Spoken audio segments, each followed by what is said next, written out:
Good morning all of you. Chapter 4th, Strategy of Industrial Growth. In previous class we discussed about importance of industry. So there are so many points in that regard, like industry provides employment, industrialization, urbanization, infrastructural growth, civilization, etc. Now next topic, factor necessitating direct participation of state in industrial development. ऐसे क्या factors से जिससे ये लगने लगा या ये जरूरी लगने लगा कि गवर्नमेंट को ही इंडस्ट्री के डेवलपमेंट के लिए डायरेक्ट पार्टिसिपेट करना पड़ेगा, प्राइवेट सेक्टर से ये काम नहीं होगा। क्या ऐसे पॉइंट्स थे जिससे ये चीजें लगने लगी थी कि डायरेक्ट पार्टिसिपेशन गवर्नमेंट का जरूरी है अगर इंडस्ट्रीज का डेवलपमेंट करना है, प्राइवेट सेक्टर के बस की बात नहीं है इंडस्ट्रीज को डेवलपमेंट करना। या क्या कारण थे कि हमने गवर्नमेंट को सारी की सारी अथॉरिटी दे दी इंडस्ट्रीज के डेवलपमेंट के लिए। Number first, lack of capital.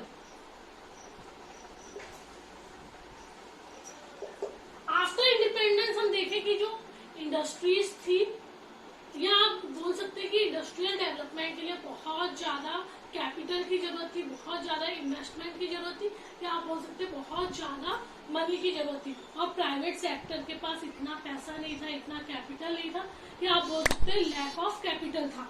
So industrial development in India needed a big push implying a large amount of capital expenditure. और क्या चाहिए था? बहुत सारा खर्चा चाहिए था जो कैपिटल गुड्स वगैरह खरीद सके। Large amount needed a large amount of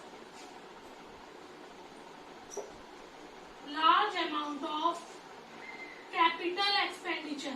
तो इंडिया की कंडीशन इतनी ज्यादा बुरी थी उस टाइम आफ्टर इंडिपेंडेंस कि इंडिया को बहुत ज्यादा कैपिटल की जरूरत थी या कैपिटल एक्सपेंडिचर की जरूरत थी जिससे वो मशीन्स वगैरह को खरीद सके। So needed a large amount of, या आप बोल सकते हैं needed a large amount of capital expenditure. At the time of independence, Tata and Birla were the only emerged industrial houses in India. अब उस टाइम हम देख रहे हैं अगर कोई नामी गिरामी इंडस्ट्रीज थी तो सिर्फ दो ही थी, टाटा एंड बिरला, और कोई इंडस्ट्री नहीं थी। आप बोल सकते हो और कोई ऐसा नहीं था जिनके पास इतना पैसा हो जितना टाटा एंड बिरला के पास था। The requirement of capital for the country's industrial growth was far beyond the capacity of these industrial houses. और इंडस्ट्री का पूरी कंट्री में ग्रोथ करना इन दो हाउसेस के बस की बात नहीं थी। ज्यादा से ज्यादा एक इंडस्ट्री बना पाते, दो बना पाते, पर पूरी कंट्री की इंडस्ट्रीज में ग्रोथ करना टाटा एंड बिरला अकेले दो ही इंडस्ट्रियल हाउसेस थे, तो इनके बस की बात नहीं थी। So it became essential for the state means government, so it became essential for the government to achieve industrial growth through public sector undertaking. तो ये गवर्नमेंट के लिए जरूरी हो गया, एसेंशियल हो गया कि वो खुद से आगे आए और इन्वेस्टमेंट करे, कैपिटल लगाए या कैपिटल एक्सपेंडिचर करे। क्लियर? तो हमने क्या देखा, आफ्टर इंडिपेंडेंस इंडस्ट्रीज की कंडीशन अच्छी नहीं थी, या बोल दो ना के बराबर कैपिटल गुड्स वगैरह इंडस्ट्री थी, और इंडस्ट्री के लिए सबसे ज्यादा क्या चाहिए होता है? कैपिटल गुड, और कैपिटल गुड्स खरीदने के लिए बहुत सारा लार्ज अमाउंट में कैपिटल एक्सपेंडिचर चाहिए होता है। और अगर हम उस टाइम बोले तो इंडस्ट्रियल हाउसेस आफ्टर इंडिपेंडेंस दो ही थे, टाटा एंड बिरला, और टाटा एंड बिरला पूरी कंट्री का तो डेवलपमेंट नहीं कर सकते थे, तो इसके लिए अब गवर्नमेंट को आगे आना था। गवर्नमेंट की नीड पड़ गई थी कि आगे आए, बहुत बड़ा इन्वेस्टमेंट करे और कंट्री को जो इंडस्ट्रियल डेवलपमेंट है उसे आगे बढ़ा सके। तो lack of capital, private sector के पास कैपिटल नहीं था। ये भी एक पॉइंट था कि इंडस्ट्रीज किसके हाथों में सौंप दी गई? गवर्नमेंट के हाथों में, या इंडस्ट्रीज का जितना भी वर्क था वो किसके हाथों में सौंप दिया गया? गवर्नमेंट के हाथों में। Clear? Number second, low inducement to invest. जो प्राइवेट सेक्टर था वो इन्वेस्ट करने से भी बहुत ज्यादा डरता था, या आप बोल सकते हो उससे कोई इंटरेस्ट नहीं था। क्यों नहीं इंटरेस्ट था? क्योंकि मार्केट साइज बहुत ज्यादा छोटा था। जब मार्केट साइज छोटा होगा तो डिमांड भी क्या होगी? कम होगी, और जब डिमांड कम होगी तो गुड्स एंड सर्विसेज भी कम बिकेंगे, मतलब प्रोड्यूसर का ज्यादातर जो गुड्स एंड सर्विसेज है वो वेस्ट चली जाएगी। तो एक तरह से प्रोड्यूसर के मन में ये था कि जब मार्केट साइज इतना छोटा अवेलेबल है तो इसमें हम अगर ज्यादा इन्वेस्ट करेंगे तो हमारा लॉस ही होगा, हमारा नुकसान ही होगा। तो उन्होंने खुद से इन्वेस्ट करना नहीं जरूरी समझा, इसलिए भी गवर्नमेंट को आगे आकर इन्वेस्टमेंट करना पड़ा।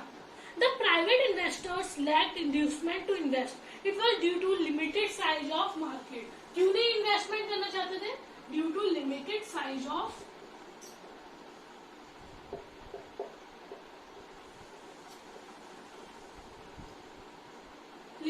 साइज ऑफ मार्केट, मार्केट का जो साइज था बहुत ज्यादा लिमिटेड था। भाई जब मार्केट का साइज लिमिटेड होगा तो डिमांड कैसे रहेगी? जब मार्केट छोटा है या मार्केट में लोग ज्यादा डिमांड नहीं करते तभी तो मार्केट का साइज छोटा है, तो हमारी डिमांड भी कैसे रहेगी? लो डिमांड। और जब डिमांड लो रहेगी, भाई जब लोग डिमांड ही नहीं कर रहे हैं तो इनकम, भाई जब डिमांड करेंगे तब तो प्रोड्यूसर्स वगैरह की इनकम आएगी, तो इनकम भी क्या हो जाती थी? लो हो जाती थी, लो इनकम। और जब इनकम कम है, प्रोड्यूसर के पास पैसे ही नहीं है, तो वो इन्वेस्टमेंट कहाँ से करेंगे? तो ये रीजन भी था कि इन्वेस्टमेंट नहीं कर पा रही थी क्योंकि उनकी इनकम लो थी। इनकम लो क्यों थी? क्योंकि मार्केट का साइज छोटा था। मार्केट का साइज छोटा क्यों था? क्योंकि डिमांड कम थी। तो ये पॉइंट भी, तो गवर्नमेंट को खुद आगे आना पड़ा ताकि वो इन्वेस्टमेंट करे, रिस्क उठाए और मार्केट के साइज को लार्ज करे। सो हम बोल सकते हैं एक सर्कल चल रहा था, एक विशियस सर्कल चल रहा था, जो मतलब कभी खत्म ना होने वाला सर्कल हो। जैसे लो इनकम, इनकम कैसी थी? लो थी, लोगों की इनकम लो है तो डिमांड भी क्या होगी? भाई जब आपकी इनकम ही नहीं है तो आप कितनी डिमांड करेंगे? कमी करेंगे, जाहिर सी बात है।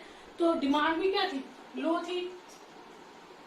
जब डिमांड लो है, जब लोग डिमांड ही नहीं कर रहे तो प्रोड्यूसर इन्वेस्टमेंट करके क्या करेगा? तो लो इंड्यूसमेंट टू इन्वेस्ट, तो इन्वेस्टमेंट भी लो था। और जब इन्वेस्टमेंट लो है या इन्वेस्टमेंट कम है तो हम क्या बोल सकते हैं? Low income. फिर से भाई इन्वेस्टमेंट ही नहीं हो रहा, लोगों को जॉब से नहीं, इन्वेस्टमेंट होगा, बिल्डिंग्स बनेंगी, फैक्ट्रीज बनेगी। तो जब इन्वेस्टमेंट ही नहीं हो रहा तो अपना आप इनकम फिर से क्या हो जाएगी? लो हो जाएगी। जब इनकम लो होगी फिर लो डिमांड, फिर लो डिमांड होगी तो लो इन्वेस्टमेंट, लो इन्वेस्टमेंट फिर लो इनकम। मतलब ये जो सर्कल है ये चलता रहता था, कभी रुकता नहीं था। लो इनकम, इनकम लो, डिमांड लो, डिमांड लो, इन्वेस्टमेंट लो, इन्वेस्टमेंट लो तो फिर से इनकम लो। क्योंकि जब इन्वेस्टमेंट हाई होगा तब लोगों को बिल्डिंग्स में या बाकी जगह जॉब्स वगैरह प्रोवाइड होगी तो उनकी इनकम हाई होगी तो इनकम लो। फिर से वही प्रोसीजर चलता जाता था। तो हम बोल सकते हैं कि इनकम लो होने या डिमांड लो होने के कारण जरूरी था एक बड़ा इन्वेस्टमेंट किया जाए। और बड़ा इन्वेस्टमेंट किसके थ्रू किया जा सकता था? पब्लिक सेक्टर के थ्रू, या बोल सकते हैं गवर्नमेंट के थ्रू। क्योंकि प्राइवेट सेक्टर जब डिमांड ही नहीं हो रही तो वो रिस्क उठाकर, क्योंकि प्राइवेट सेक्टर का मेन मोटिव होता है प्रॉफिट कमाना, और उसे पता है जब मार्केट का साइज छोटा है तो कोई प्रॉफिट नहीं मिलेगा। तो इसके लिए पब्लिक सेक्टर को आगे आना था, जिसका मेन मोटिव होता है सोशल वेलफेयर करना। So only a big push of public investment could break this vicious circle. और जब पब्लिक सेक्टर ज्यादा इन्वेस्टमेंट करेगी तभी ये सर्कल टूट पाएगा। लोगों की इनकम बढ़ेगी, इनकम बढ़ेगी तो डिमांड बढ़ेगी, डिमांड बढ़ेगी तो इन्वेस्टमेंट बढ़ेगा, इन्वेस्टमेंट बढ़ेगा तो फिर से इनकम बढ़ेगी। तो पब्लिक सेक्टर ही इतना बड़ा इन्वेस्टमेंट करके ये जो सर्कल की चेन थी ना उसे तोड़ सकता था। So public enterprises were the obvious choice to initiate the process of industrialisation. तो पब्लिक सेक्टर एक इनिशिएट, आप बोल सकते हैं मतलब मेन चॉइस थी कि भाई पब्लिक सेक्टर आ गया इंडस्ट्रियलाइजेशन का पूरा जो वर्क है वो संभाले। क्लियर?